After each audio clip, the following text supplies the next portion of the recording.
Protestia picked up this lady. This is an ordained elder in the Great Plains Annual Conference of the United Methodist Church. This is, what is her first name? This is not the first. Oh, here's the first poet. Well, golly. Oh, it didn't. McKnight is her last name. Deborah McKnight. In a recent sermon, wearing the Spirit of Jezebel shirt, Reverend Deborah McKnight claims that the Jezebel spirit is basically any woman who is competent, attractive, and smart, just like Jezebel herself and Kamala Harris. So one of the things, the reason I'm picking on this, it's a complicated subject, actually, where we're living in a time where Christians have not always talked about the Jezebel spirit. This is actually something kind of new and niche, where the main guy I know that talks about it, I don't know if he coined it, is Mark Driscoll. But the notion is that there are different demonic spirits that are associated with Old Testament bad guys.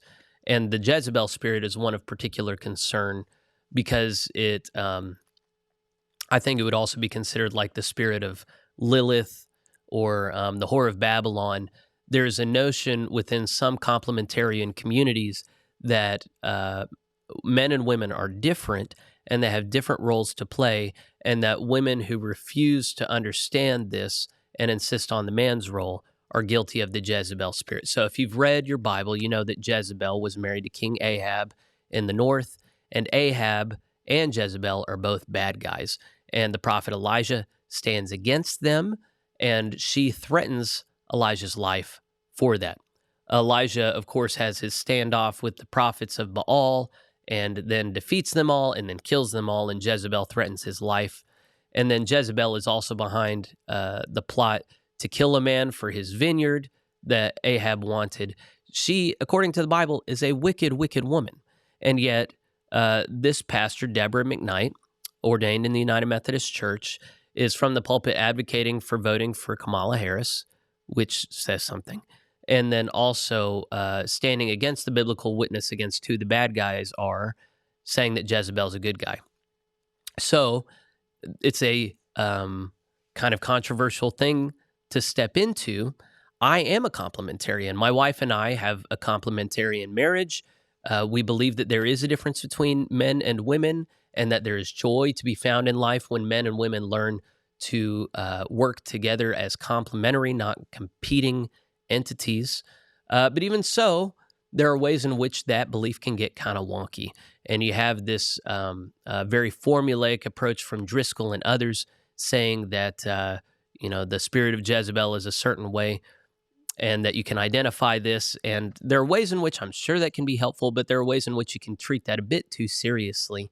And just come to understand, when you read the household codes in the New Testament, especially the one in Ephesians, men and women are to be marked by submission. It says, be submissive to one another out of reverence to Christ. And then it says, men, submit to the Lord in these ways and to your role in life in these ways, and women, submit to the Lord in these other ways and submit to others in your life in this way.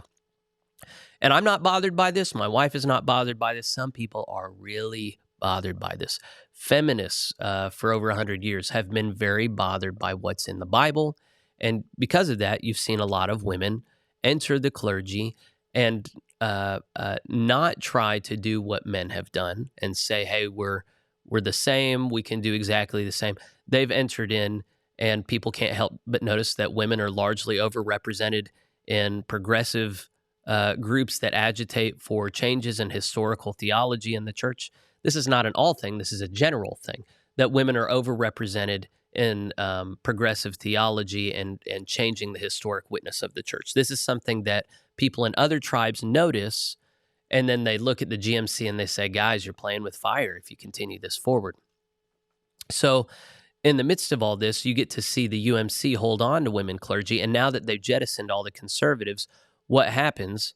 Well, you get McKnight here, and she reveals that when she was getting married, she looked for a biblical model of marriage to highlight and represent her at her wedding. And she settled in on Jezebel and Ahab, calling them true partners. She ultimately decided to forego her choice.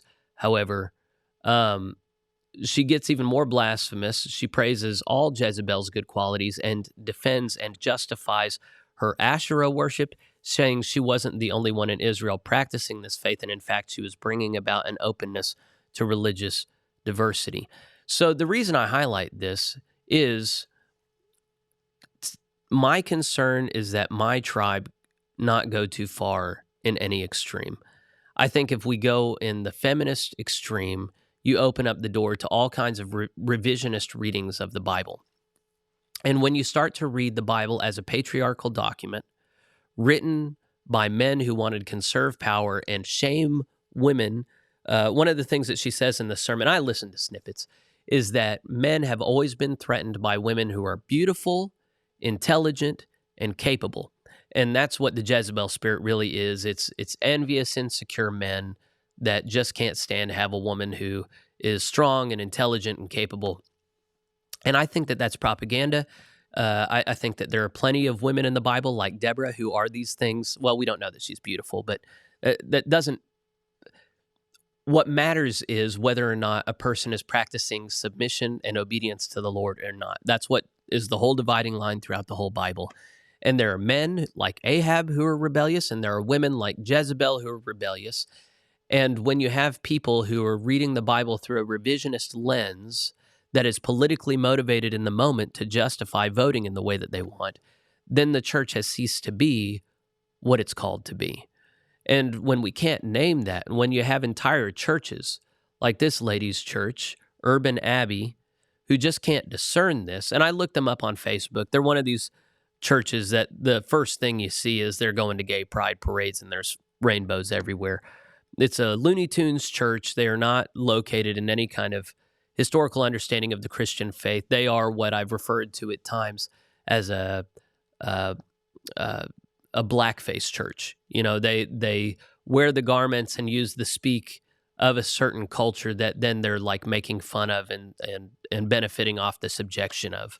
So it's a big drag show affair where men are pretending to be women, but they're dressed in gaudy outfits and making a mockery of all of it. It's a counterfeit tradition that is sustained only by their derision of actual Christianity, authentic Christianity.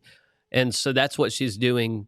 She knows the shock value of what she's doing and the fact that she's actually preaching against the Bible, preaching against the word. And maybe she's totally counting on people like me picking it up and being incensed. I'm not incensed. I'm not surprised. This is just the playbook. This is what they've been doing for decades. And it shouldn't surprise us. But also one of the things that did a lot of harm whenever disaffiliation season happened in the United Methodist Church was that a lot of people said, oh, this stuff isn't happening. Oh, it's not a big deal. It has been happening. It's going to happen more and more. It is going to be the norm in the UMC such that people who take offense at this in the UMC or rightly identify it as heresy are going to be expunged, alienated, not welcome. So this is Great Plains. This is the Midwest. This is not, coastal region. I'm sure this is par for the course in some coastal regions, but this is flyover country. This is Trump voter territory. And when that's getting preached, I think this is Omaha, Nebraska is where it's at. It's over, guys. I don't know. I just really feel for y'all that are trapped in the UMC. I'm going to continue to report on it, hoping that something happens and there's a way to get out. But in the meantime, it just looks really bad. So God bless you guys as you try to navigate what to do when you're in a covenant body where people are preaching this nonsense.